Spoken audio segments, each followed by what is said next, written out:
দুনিয়ার আগুন থেকে 69 গুণ উত্তপ্ত হবে জাহান্নামের আগুন।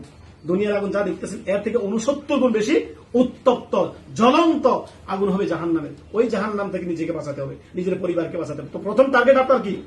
আল জান্নাহ। জান্নাত যখন টার্গেট, তখন নিজেকে পরিবর্তন করতে হবে, নিজেকে নিয়ে ভাবতে হবে, নিজের পরিবারকে নিয়ে ভাবতে হবে। আগে নিজের পরিবার, আগে ভাইয়ের না। তো যারা বলছে আগে রাষ্ট্র নিজে বাপ, এদের দাঁড়িয়ে রাখার তৌফিক হয় না। যারা বলছে রাষ্ট্রে ইসলাম কায়েম করবে, এরা দাঁড়িয়ে রাখার তৌফিক হয় না। টাকনার উপরে কাপড় আপনার পড়ার তৌফিক হয় না। এদের স্ত্রীকে পর্দা করার তৌফিক হয় না। এরা বার্থডে থেকে নিয়ে ইউনিভার্সিটি থেকে সমস্ত ধর্মকর্ম, এদের এগুলো সব ধর্মকর্ম তারা এগুলোই করে। অথচ বলতেছে আমরা রাষ্ট্র দিন কায়েম করবো। এদের নিজের ঘরের কথা আছে না? আব্দুল জাহাঙ্গীর রহমাল্লাহ বলতেন, দিন কোন মানুষ যদি তাকে আপনার বিবস্ত্র করে দেন, বিবস্ত্র শুদ্ধ বা একটা সুন্দর ভাষা বললাম, বিবস্ত্র করে দিয়ে তাকে একটা টুপি পরাই দেন, কেমন লাগবে? কেমন লাগবে? তো এদের ইসলাম হচ্ছে এমন। যারা বলে আগে রাষ্ট্রে, তারপরে হচ্ছে আপনার কোথায়? নিজের ঘরে। না না না, এরা ইসলাম হচ্ছে লুঙ্গি খুলে পাগড়ি পড়ার মতো।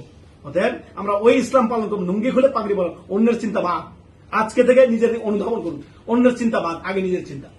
যখন আপনি নিজের চিন্তা করলেন, তারপরে নিজের পরিবারের চিন্তা করলেন, যথেষ্ট পরিমাণে এলিমোশন করেন, তখন আপনার দাওয়াত আপনার সামনে আসবে। কি আসবে? দাওয়াত আপনার সামনে আসবে। অতএব অনুধাবন করুন, নিজেকে নিয়ে ভাবুন, নিজের পরিবারকে নিয়ে ভাবুন, নিজের আমলকে নিয়ে ভাবুন। যদি চিন্তা করতেই হয়, নিজের আমলকে নিয়ে চিন্তা করুন। আমাদের সালাফগণ এমন ছিল, নিজেকে নিয়ে চিন্তা করতেন। আল্লাহু আকবার। ওমর ইবনে খাত্তাব, আল্লাহু আকবার, আল্লাহু আকবার। মদিনাতে আপনার মুনাফিকদের লিস্ট জনৈক সাহাবীর কাছে ছিল। হুযায়ফা রাদিয়াল্লাহু আনহুর কাছে মুনাফিকদের লিস্ট ছিল।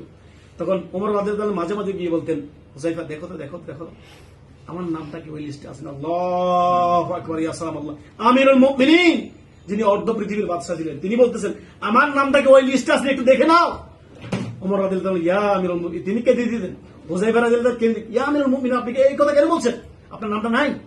ইয়া আল্লাহ, যিনি আমিরুল মুমিনিন, সুবহানাল্লাহ, তিনি বলছেন যে আমার নামটা কি ওখানে আছে। আপনার আমার অবস্থান কোথায় একটু চিন্তা করেন তো। নিজেকে নিয়ে চিন্তা করার দরকার না?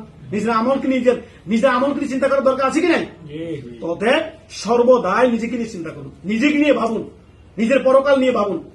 দেখেন, দিন শেষে যদি আপনি আমি নিজেকে সফলকাম না হই, নিজের পরিবার যদি ধার্মিক না হয়, নিজেরা যদি ধর্ম পালনে প্র্যাকটিসিং না হই, তাহলে দিন শেষে আমি ব্যর্থ।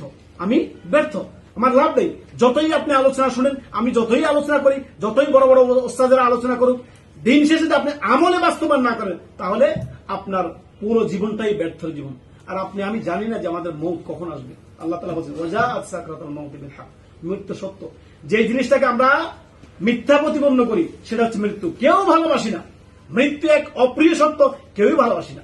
আমরা একটা ধরে নিয়েছি যে যুবকরা, যে একটা বয়স হয়তো আমরা উপনীত হব, 50, 60, 70, 80, 90, হয়তো আরো কিছুদিন বাঁচবো, হয়তো আরো কিছুদিন যাবে। ইনি ভাবতেছেন আমি হয়তো আরো 10টা বছর পাবো হয়তো। আল্লাহ বলতেছেন ওয়াজাআত সাকরাতুল মাউতি বিল হক, মৃত্যু আসবে, সত্য আসবে, অবশ্যই আসবে। কুল্লু নাফসিন যায়িকাতুল মাউত, মৃত্যু আসবে। যতই তুমি অপ্রিয় মনে করো, যতই তোমার কাছে মজা না লাগুক, তারপরে মৃত্যু তোমার সামনে আসবে। তো কিসের জন্য বসে আছেন? কিসের জন্য বসে আছেন? এই জন্য রাসূলুল্লাহ সাল্লাল্লাহু আলাইহি ওয়াসাল্লাম বলেছেন, কুন ফিদ দুনিয়া, দুনিয়াকে এমন ভাবো তুমি, কুন ফিদ দুনিয়া কাআন্নাকা গারিব আও আবিরুস সাবিল, তুমি যেন এমন একজন আগন্তুক, তোমাকে কেউ চিনে না। আগন্তুক তুমি, একজন পথিক। পথিকের কাজ কি? পথিককে কেউ চিনে? ধরেন আপনার একটা লোক আপনার সেই রাজশাহী থেকে আসলো, পথের মধ্যে যাচ্ছে, কেউ কাউকে চিনে না, জিজ্ঞাসা করে না ভাই কেমন আছেন, একবার আগন্তুক, পথিক, কেউ চিনে না। সুবহানাল্লাহ। অতএব নিজেকে এমন ভাবে তৈরি করুন যে পরকাল অভিমুখী হন। নিজে পরকাল অভিমুখী যখন হবেন, দেখবেন আপনার ভিতরে ঈমানী চেতনা জেগে উঠবে। ঈমানী চেতনা জেগে তোলার বড় একটি মাধ্যম হচ্ছে ইলম অর্জন করা। কি করা? ইলম অর্জন করা। আসলে আমরা এই ইলম নিয়ে অল্প কিছু কথা বলবো।